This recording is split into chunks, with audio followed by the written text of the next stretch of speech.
அப்போ ஒன்று இயேசுநாதருடைய பலவீனத்தை நாம் உங்களுக்கு சுட்டிக்காட்டினோம். மனிதர் என்ற அந்த தன்மைக்கு உட்பட்டு தான் வாழ்ந்தாரு என்பதை. அதே போல் நீங்கள் இந்த பலதார மனம் சம்பந்தமாக கேட்டீங்க, அதுக்கு நான் பதில் சொல்லிட்டேன். 4 திருமணத்தை பற்றியும் கேட்டீங்க, அதுக்கும் பதில். அதே போல் உங்கள் வேதத்திலையும் நாம் என்ன செய்கிறோம், கேள்வியே கேட்குறோம். அதற்கு நீங்கள் பதில் சொல்ல என்ன செய்யுங்க, கடமைப்பட்டிருக்கீங்க.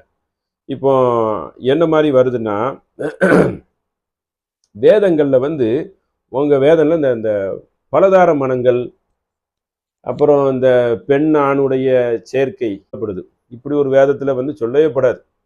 அடித்து சொல்லலாம், ரொம்ப ஆச்சரியமாக இருக்குது. இதற்கு எப்படி சொல்லப்பட்டு இருக்கிறது, இல்லை தெரியாமல் எழுதிட்டாங்களா என்பதை நீங்கள் என்ன செய்யணும், அதையும் சொல்லுங்கள். எப்படி என்றால், கன்னியாக இருக்கிறேன் பெண், கன்னியாக இருக்கக்கூடிய பெண்ணை அவன் விவாகம் செய்ய வேண்டும். விதவையானாலும், தள்ளப்பட்டவையானாலும், வேசியானாலும், கற்பழிக்கப்பட்டவையானாலும் அவள் விவாகம் செய்யாமல் தன் ஜனத்தை சேர்த்து கன்னிய விவாகம் பண்ண வேண்டும். லேவியராகமும் 21வது அதிகாரம் 13-14 சொல்லப்படுது. ஒருத்தி விதவையானா அவளுக்கு என்ன செய்யக்கூடாதான், கர்த்தருடைய விதிப்படி அவளுக்கு வந்து உணர்வுக்கு எந்த மதிப்பும் அளிக்கக்கூடாது, அவர் கல்யாணம் பண்ணக்கூடாது, இப்படிங்கிற ஒரு சொல்லப்படுது. ஆனால் அதே சொல்லிட்டு ஒரு வாலிப வயதில் எகிப்து தேசத்தில் வேசித்தனம் செய்தார். அங்கே அவர் மார்புகள் அமுக்கப்பட்டன, கன்னி கொங்கிகளை பிறர் தொட்டு விளையாடினார்கள். அவர் தமக்கின் பெயர் உள்ளா, அவர் பேர் உள்ளா, அந்த பெண் பேர். தங்கையின் பேர் ஒலிபா. அவர் தமக்கு உரிமையை மனைவியராகி புதல்வியரை பெற்றார் என்று வருது. அதாவது எகிப்து தேசத்தில் வந்து நாவனால சொல்ல முடியலை, என்ன மாதிரி சொல்லப்படுகிறது. அவர் வந்து ஒரு வேசித்தனம், வாலிப வயதில் வேசித்தனம் செய்தார், அவருடைய அந்த மறைமுகமான உறுப்புகளை கொஞ்சி விளையாடினார்கள் என்று ஒரு கருத்தை சொல்லப்படுகிறது. அது சொல்ல முடியலை. இன்னொரு பக்கம் என்ன சொல்லுது, விதவை பெண்களுக்கு மறுமணம் செய்யக்கூடாதுன்னு சொல்லியும் சொல்லுகிறது. என்ன மாதிரி அர்த்தத்தில் சொல்றாங்கிறது தெரியவில்லை. அதையும் நீங்க வந்து என்ன செய்யணும், கவனித்து கொள்ள வேண்டும். அடுத்து என்ன சொல்லப்படுதுன்னா, பாபிலோனா நகரத்தில் தலைப்பா அணிந்து தலைவர்களைப் போல தோற்றம் உள்ளவராக இருந்ததை கண்டால், ஒரு பெண்ணு வந்து ஒருத்தனை கண்டிருக்காங்க. கண்டதும் அவர் மேல் காமம் கொண்டு அவரை நாட்டு தூதர்களை அனுப்பினாள், கூட்டிட்டு வான்னு சொல்லி. பாபிலோனிலிருந்து கூட்டு வந்தோன்னா காம படுக்கையில் படுத்து தங்கள் காம செயல்களால் அவளை வந்து தீட்டுப்படுத்தினார்கள். தீட்டுப்படுத்த பின் அவர்கள் மேல் வெறுப்பு கொண்டாள். இவ்வாறு அவள் செய்த வேசித்தனத்தை வெளிப்படையாக செய்து தன் நிர்வாணத்தை காண்பித்த போது அவன் சகோதரியை விட்டு பிரிந்தவாறு நம் மனம் இவளோடு விட்டு பிரிந்திருப்பினும் அவள் எகிப்து தன் வாலிப வயதில் செய்த வேசித்தனத்தை நினைத்து கொண்டு மிகுதியாக ஆழ்ந்த காம வெறியால் அவள் மோகங்கள் கொண்டாள் என்று எசேக்கியேல் 23வது அதிகாரத்தில் இருக்கு. அவருடைய உறுப்புகள் கழுதைகளின் உறுப்புகள் போலும், அவர்களுடைய இந்திரம் குதிரைகள் எந்திரம் போலவும் எகிப்தியில் உள்ள மார்புகளை தொட்டு விளையாடி உன் கன்னி கொங்கிகளை அமைக்க செய்த வாலிப வயதின் வேசித்தனத்தை விரும்பினாய் என்று பைபிள்ல எழுதி வச்சிருக்கீங்க. இதை விட இன்னும் கொச்சை இருக்கு, நான் படிக்கல. இதுவே எனக்கு படிக்க ரொம்ப சங்கடமா இருக்கு. ஏன்னா நீங்க வந்து கேள்வி கேட்டீங்க, எப்படி சின்ன வயசு பொண்ணு கல்யாணம் முடிக்கிறது உலகத்துல குற்றம் கிடையாது, இது அசிங்கமால இருக்கு, அதுவும் வார்த்தைகளை பார்த்தா கொச்சையா இருக்குது. இதற்கு நீங்க எப்படிப்பட்ட பதில் தரப்போகிறீர்கள் என்று தெரியவில்லை. இதற்கு நீங்க வந்து கண்டிப்பா என்ன செய்யுங்க, தாங்க. அதுபோல இன்னொரு இடத்துல என்ன சொல்லுதுன்னா, அப்படியே தகப்பன் முதிர்ந்த வயதான பூமி எங்கும் ஒரு புருஷரும் இல்லை, நம்முடைய தகப்பன் சந்ததி உண்டாகுவதற்கு மதுவை குடிக்க கொடுத்து அவரோடு சயானிப்போம், அதை சந்தோஷமாக இருப்போம் சொல்லிட்டு ஒரு பெண்ணு சொல்லு, தகப்பனோடைய என்ன செய்யலாம், சந்தோஷமாக இருப்போம். அப்படி என்று இரவில் தங்கள் தகப்பனுக்கு மதுவை குடிக்க கொடுத்தார்கள். கொடுத்துட்டு தன் தகப்பனோடு சயானித்தாள். அவள் சயானித்ததையும் எழுந்திருந்ததையும் அவன் உணர்ந்தான். மறுநாளில் மூத்தவள் இளையவளை பார்த்து, நேற்று ராத்திரி நான் தகப்பனோடு சயானித்தேன். எவ்வளோ கேவலமா இருக்கு பாருங்க. இன்று ராத்திரி மதுவை குடிக்க கொடுப்போம், மதுவை குடிக்க கொடுத்து தான் சயானிப்பாங்க போல. நம்முடைய தகப்பனால் சந்ததி உண்டாகும்படி அவரோடு சயானி என்றால், அப்படியே அன்று ராத்திரி தங்கள் தகப்பனோட மதுவை குடிக்க கொடுத்தார்கள். அப்பொழுது இளையவள் எழுந்து அவளோடு சயானித்தாள். அவள் சயானித்ததை எழுத்ததை அவர் உணர்ந்திருந்தார். இப்படின்னு சொல்லிட்டு இருக்குது. குமாரத்தி இருவரும் தங்கள் தகப்பனிடம் கர்ப்பவதி ஆனார்கள். ஆதியாகமம் 19வது அதிகாரம் 31லேருந்து 37 வரைக்கும் இருக்கு. தகப்பனுடைய மகள் வந்து உறவு கொண்டு கர்ப்பமானார்னு சொல்லி பைபிள்ல எழுதி வைத்திருக்கீங்க. இதை விட மிக கடினமான கொடூரமான சொல்லி இருக்கவே முடியாது. இதற்கும் நீங்கள் தான் என்ன செய்யணும், பதில் சொல்லணும். என்னனுங்க இப்படி இருக்குது அப்படின்னு சொல்லி. ஏன்னா பைபிளை நம்ம ஏற்றுக்கொண்டு ஒருத்தர் வந்து கிறிஸ்தவராக வராரு என்றால் அவர் கேள்வி கேட்பார். அதற்கு நீங்க பதில் சொல்ல என்ன செய்திருக்கீங்க, கடமைப்பட்டிருக்கிறீங்க. அப்போ சகோதரி தமார் தந்து நான் பார்க்க என் கண்களுக்கு முன்பாக சமைத்து தன் கையிலே எனக்கு போஜனம் தரும்படி அவளை தயவு செய்து அனுப்ப வேண்டும். ஏதாவது நல்ல ரெடி பண்ணி சப்பாத்தி ரெடி பண்ணி தமாரை அனுப்பி வைங்க.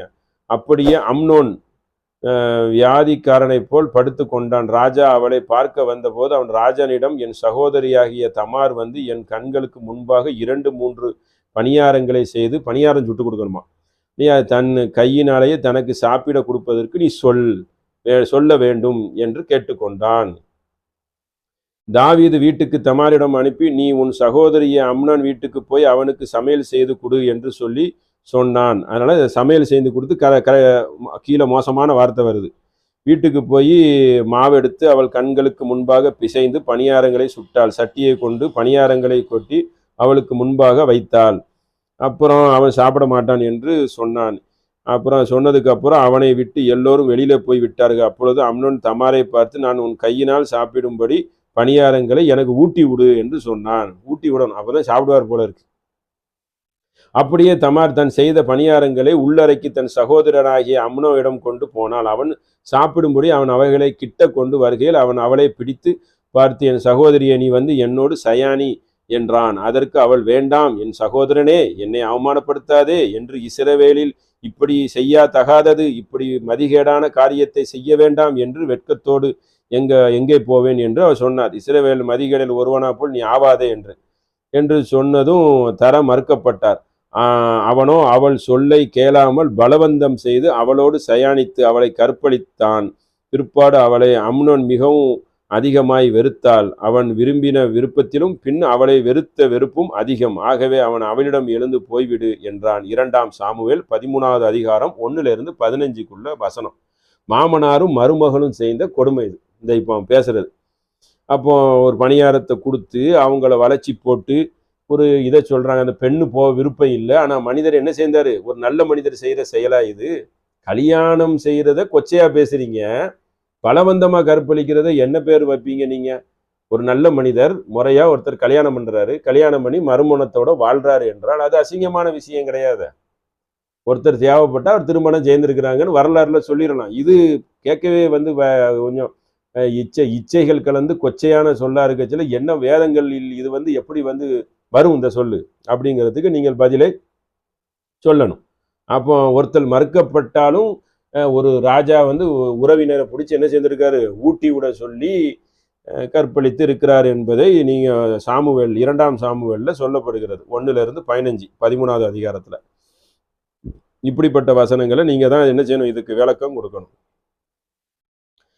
அப்புறம் வந்து அடுத்து அதே சம்பவம் தான். கைப்பெண் கூறிய வஸ்திரங்களை களைத்து போட்டு முக்காடியிட்டு தன்னை மூடிக்கொண்டு திம்னாவுக்கு போகிற வழியில் ஏனாயும் ஊருக்கு வெளியிலே சந்ததியில் உட்கார்ந்து யூதா அவளை கண்டு அவள் தன் முகத்தை மூடியிருப்பாள், அவள் ஒரு வேசி என்று நினைத்து அவள் வழியில் இந்த இடமாய் திரும்ப அவள் தன் மருமகள் என்று அறியாமல் நான் உன்னோடு சேர இடம் கொடு என்றான். மறுபடி மருமகன் பரவாயில்லை நீ வான்னு சொல்லி கட்டாயப்படுத்துறான். அதற்கு அவள், நீ என்னோடு சேராம இருக்கிறதுக்கு என்ன தருவீர் என்று. அதற்கு அவன், என் மந்தையிலிருந்து ஒரு வெள்ளை ஆட்டுக்குட்டியை அனுப்புகிறேன் என்று சொல்ல, அவள், நீர் அதை அனுப்பும் அளவும் ஒரு அடமானமும் குடிப்பீரா என்றாள். அப்பொழுது அவள், நான் உனக்கு அடைமானமாக என்ன கொடுக்க வேண்டும் என்று கேட்க, அவள், உன் முத்திரை மோதிரம் தமது கைகோளும் கொடுக்க வேண்டும் என்றான். அவைகளை அவளுக்கு கொடுத்து அவளோடு சேர்ந்துக்கிட்டாங்க. அவனாலே கர்ப்ப தரித்து எழுந்து போய் தன் முக்காடை களைத்து தன் கை பெண்மை கூறிய வஸ்திரங்களை உடுத்து கொண்டாள். ஆதியாகமம் 38வது அதிகாரம் 14லிருந்து 19-20 வரைக்கும். மைத்துனனும் மச்சினியும் 2 பேரும் சேர்ந்து எனக்கு நீ மோதிரத்தை கொடு, வெள்ளாட்டு குட்டியை கொடுன்னு சொல்லி அப்புறம் சயானித்துக்கிட்டன்னு எழுதி வச்சிருக்கிறாங்க. தாவீது ராஜா அடுத்து நடக்கக்கூடியது. ஏற்கனவே தாவீது ராஜா பற்றி இன்னொரு செய்தியை பாருங்க. ஒரு நாள் சாயங்காலம் மாலை நேரம் வந்துருச்சு. தாவீது தன் படுக்கையில் இருந்து எழுந்து அரண்மனை மாடியின் மேல் உலாவி கொண்டு இருந்தார். அப்புறம் ஸ்நானம் பண்ணுகிற ஒரு ஸ்திரியை மாடியின் மேலிருந்து பார்த்தான். பார்த்தான் தான் நீங்க எழுதி வச்சிருக்கீங்க சரிங்களா? பார்த்தான், அவன் இவன் தான் பார்த்தார். அந்த ஸ்திரி மிகுந்த அழகுள்ளவளாக இருந்தார். அழகு. தாவீதால் அனுப்பி அந்த ஸ்திரியை விசாரித்தாள். அவள் எலியாமின் குமாரத்தியாவும் ஏத்தியானா உரியாவின் மனைவியும், அடுத்தவன் மனைவி பார்த்துக்கிற மனைவியாவும் பத்தே பாலா என்றார்கள். அப்பொழுது தாவீது ஆள் அனுப்பி அவள் அழைத்து வர சொன்னாள். அவள் அவனிடம் வந்து அவளோடு சயானித்தான். அடுத்தவன் ஒரு நல்ல மனிதர் செய்யற வேலையை பாருங்க. நல்ல மனிதர்னா நான் எங்க நம்பிக்கை பிரகாரம் உயர்ந்த இடத்துல இருக்காங்க தாவூது நபி. நீங்க தாவூது ராஜான்னு எழுதி வச்சிருக்கீங்க, இப்படி எழுதி வச்சிருக்கீங்க. தான் தன் தீட்டு நீங்கி சுத்தரித்து கொண்டிருப்ப பின்பு அவள் தன் வீட்டுக்கு போய்விட்டாள். அந்த ஸ்திரியை கர்ப்பமானதுக்கு அப்புறம் கர்ப்பவதில் என்று தாவீதுக்கு அறிவிக்க ஆள் அனுப்பினான். அப்பொழுது தாவீது எத்தனை ஏத்தியனாகிய உரியாவை உன்னிடம் அனுப்பி என்று யோவா பின்னடைவுக்கு ஆள் அனுப்பினான். அப்படியே யோவா உரியாவை தாவீதிடம் அனுப்பினான். தாவீது அவனை பார்க்கும் பொழுது அனுப்பி கொள்ள செய்தான். 2 சாமுவேல் 11வது அதிகாரம் 2-18 வரைக்கும் பெரிய வசனத்தை நான் இன்னும் 18 வசனம் நான் உங்களுக்கு 2 வசனத்துடைய சாராம்சம் தான் சொல்லியிருக்கிறேன். சாயங்காலம் ஆனதுக்கு அப்புறம் ஒரு பெண்ணை பார்க்குறாரு தாவீராஜா. அழகுல மயங்கி தூக்கிட்டு வா அப்படின்னு சொல்லி கர்ப்பமாக்கி போட்டாருங்கிறது தான் இதோடைய சுருக்கமான 2 வரியில சொல்லக்கூடியது. இருந்தாலும் அதோடைய கீழே வரக்கூடிய சாப்டர்லாம் உங்களுக்கு படிச்சு காட்ட வேண்டியது இருக்கு. அதுக்கப்புறம் கிழவனானதுக்கு அப்புறம் தாவீராஜா முதிர்ந்த வயதானார். அப்போ ஒரு கன்னி வாலிப பெண் எனக்கு தேவைப்படுது என்று சொல்லியிருக்கிறார். எப்படி சொல்றாரு? அதெல்லாம் படிச்சா ரொம்ப இதா இருக்கும். இருந்தாலும் போர்வைகளில் அவனை மூடினால் அவனுக்கு அனல் உண்டாகவில்லை, சூடு தேவைப்பட்டுச்சான். அப்பொழுது அவன் ஊழியர் அவனிடம் வந்து கன்னியான ஒரு வாலிப பெண்ணை கூட்டு வரவான்னு சொன்னது. தாவீது ராஜா வயது முதிர்ந்த போர்வையில் இருந்தார். அவனை மூடினாலும் அவனுக்கு அனல் உண்டாகவில்லை, சூடு வரல, வேர்வை வரமாட்டுக்கு, குளிரா இருக்கு போல இருக்கு. அப்பொழுது அவன் ஊழியர் அவனிடத்தில் வந்து கன்னியான ஒரு வாலிப பெண்ணை ராஜாவாகிய எங்கள் ஆண்டவனுக்கு தேடுவது நலம். அவள் ராஜ சமூகத்தில் நின்று ராஜாவுக்கு பணிவிடை செய்து ராஜாவாகிய எங்கள் ஆண்டவனுக்கு அனல் உண்டாகும்படி செய்யி, நல்ல சூடு வரும்படி நீ என் ராஜனுக்கு நடந்துக்கோ, மாமன்னனுக்கு என்று அந்த பெண்ணுக்கு அறிவுரை சொல்லி அனுப்பி விட்டுருக்காங்க. அறிவு இல்லையா நம்ம ஏதாவது சொல்லுவாங்க இதுக்கு, இந்த மாதிரி வேலைக்கெல்லாம். ராஜாவாகிய எங்கள் ஆண்டவனுக்கு அனல் உண்டாகும்படி உமது மடியில் படுத்து கொள்ளட்டும் என்று சொன்னார்கள். மடியில படுத்து என்ன பல்லாங்குழியா விளையாடுவாங்க அப்படி சொன்னார்கள். அவர்கள் இஸ்ரவேலின் நாடெங்கும் அழகான வாலிப பெண்ணாய் இருந்தார். தேடி அந்த மாதிரி நல்ல அழகழகான பெண்ணை கூட்டுவாங்கன்னு சொல்லியிருக்காங்க. தேடி சூனேம் ஊராகிய அபிஷே கண்டு அவனை ராஜாவிடம் கொண்டு வந்தார்கள். அந்த மடியில உட்கார்ந்து சூடேத்தினார்கள் என்று இருக்கு. 1 ராஜாக்கள் 1வது அதிகாரம் 1-3வது வசனம். இப்படி முறையற்ற சம்பவங்கள். அதனால இதை இதற்கு மேல படிக்கவே முடியாது. அதனால இதை நீங்க சிந்தித்து பார்த்துக்கிறேன். இதுக்கு நீங்க பதில் சொல்லணும். உன்னத பாட்டுன்னு ஒன்று வச்சிருக்கிறாங்க. உன் சுவாச வாசனை கிச்சிலி பழம், உன் வாய் உத்தம திராட்சை பழம். எப்படி பாருங்க.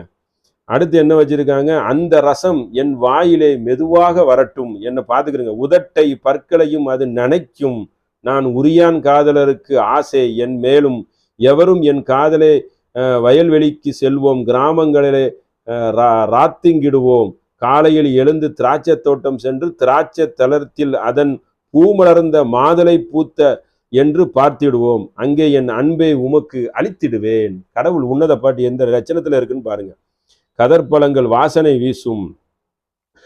இதுக்கு நான் 2 அர்த்தம் வச்சு அர்த்தம்லாம் சொல்ல மாட்டேன், உங்களுக்கு மேலோட்டமா காட்டிக்கிறேன். உன்னத பாட்டு 7வது அதிகாரம் 6வது இதுல 6வதுலேருந்து 130 வரைக்கும் காமரசம் கொட்டுற மாதிரி இப்படி அதுல இருக்கிறது. அந்த அளவுக்கு நீர் என் தாயின் பாலுடன் என் சகோதரனாய் எத்தனை நன்றாம். நான் உம்மை வெளியில் கண்டு முத்தமிட்டால் எவரும் என்னை நிந்தனை செய்வார். நான் தூங்காம முத்தம் கொண்டுகிட்டே இருப்பேன். உன் உதடு சிவப்பு நூல், வாய் இனிமையாக இருக்கு, முக்கட்டியின் கன்னங்கள் வெடித்த மாதுளப்பழம், உன் கழுத்து தாவீதின் கோபுரம். எங்கெல்லாம் போறாங்க பாருங்க. ஒரு பெண்ணை வர்ணிக்கிறதுக்கு தாவீதை கொண்டு சொல்லிட்டானுங்க. தாவரம் கோபுரம் போலும், ஆயுதசாலை கட்டிய அக்கோபுரம், இவையெல்லாம் பராக்கிரம் உள்ளவர்கள் கேடங்கள். நல்ல பெருசா இருக்கும். உன்னுடைய இடைகளும் இடையழகும் வாயழகும் கழுத்தழகும் பயங்கரமா இருக்கும். உனது 2 ஸ்தனங்கள் லில்லி மலர் மேயும். இடவெளிமான இரண்டும் இரட்டை மான் குடிகளம் குட்டிக்களம் உன்னத பாட்டு 4வது அதிகாரம் 3 5 6 7 8 வருஷம் போல என்று உனது இடுப்பு உருண்டை வடிவம் கை தேர்ந்தவன் செய்யும் கழுத்தாணி போன்றது உன் மடிவட்டு கலசம் அதிலே இனிய ரசம் என்று இருக்கிறது உன் வயிறு லிலி சுல் கோதுமை அம்புறம் உன் இஸ்திரணி மிரண்டு இளவெளி மணிரட்டும். என்னென்ன வார்த்தை பாருங்க. அதாவது இடையழக வர்ணிக்கிறான், மேலழக வர்ணிக்கிறான், உள்ளாடைய வர்ணிக்கிறான். உன்னத பாட்டுல 7வது அதிகாரம் 2 2 3 4 5. அப்போ உன்னத பாட்டுன்னு ஒண்ணு வச்சிருக்காங்க. அதுல வார்த்தைகளை போட்டு விளையாண்டு தள்ளுறாங்க. எல்லாமே இரட்டை அர்த்தம், கொச்சையான அர்த்தம், கலவிகள் கலந்த வார்த்தைகள். என்ன புஸ்தகம் இதெல்லாம்? இதுதான் புஸ்தகத்துடைய நிலவையா பார்த்துக்கிறேங்க. அப்போ நல்லவர்கள் தான் கர்த்தர் சபைக்கு வரணும். கர்த்தர் சபை கூட்டத்திற்கு கெட்டவர்கள் வரலாகாது என்று பைபிள்ல இருக்கு. உபாகமும் 23வது அதிகாரம் 22 3. இதெல்லாம் எப்படிப்பட்ட வார்த்தை? இதோடைய சேட்டைகள் எல்லாம் யார் செய்வாங்க? ஒரு பக்கம் செய்யக்கூடாதுன்னு இருக்கு. உபாகம்ல கர்த்தர் சபைக்கு கெட்டவர்கள் வரலாகாது. 23 என்ன இருக்கு? எப்படி இருக்கு? அப்போ உன்னத பாட்டுல எப்படி இருக்கு? கெட்டவர்கள் பேசக்கூடிய வார்த்தைகளாக இருக்குது. பெண்ணினத்தை கேவலப்படுத்த வார்த்தைகளா இருக்குது. சொல்ல முடியாது. அடுத்தடுத்து அப்படி இருக்கிறது. அப்போ இது ஒண்ணு பார்க்கிறோம். தமார் என்பவன் யார்? யூதா என்பவன் யார்? பெராஸ் என்பவன் யார் என்று நீங்க தான் சொல்லணும். இந்த தமார் என்பவன் யூத என்பவரின் மருமகள். அவளுடன் அவர் கள்ளத்தனமாக உறவு கொள்கிறார். இந்த விபச்சாரத்தில் பிறந்த இரட்டை குழந்தைகளில் ஒருவர் தான் பெராஸ் என்பவர். இதனை நாம் சொல்லவில்லை, பைபிள் சொல்கிறது. அதுதான் ஆதி ஆகமத்துல 38 6 சொல்லுது. 38வது அதிகாரம் 29 சொல்லுது. இந்த விபச்சார சங்கதியில தான் இயேசுநாதர் உள்ள இடம்பெற மாதிரி வரலாறு வருது. இதற்கெல்லாம் நீங்க தான் என்ன செய்யணும்? பதிலை தெளிவாக சொல்லணும். இந்த கலவி இப்படி இருக்கிறது, இதுக்கும் தாறுமாறா என்ன செய்யுது இருக்கிறது என்பதை அறிந்து கொள்ள வேண்டும். அதனால இது பைபிள் சம்பந்தப்பட்ட விஷயத்தில் என்ன மாதிரி இருக்கிறது? இரட்டை அர்த்தங்கள் கொன்ற வார்த்தைகள் கொஞ்சமா காட்டியிருக்கு. அதனால இந்த மாதிரி வார்த்தைகளுக்கும் நீங்க என்ன செய்யணும்? பதில் சொல்ல கடமைப்பட்டிருக்கிறீர்கள். இதற்கும் ஒரு பதிலை போட்டு விடுங்க.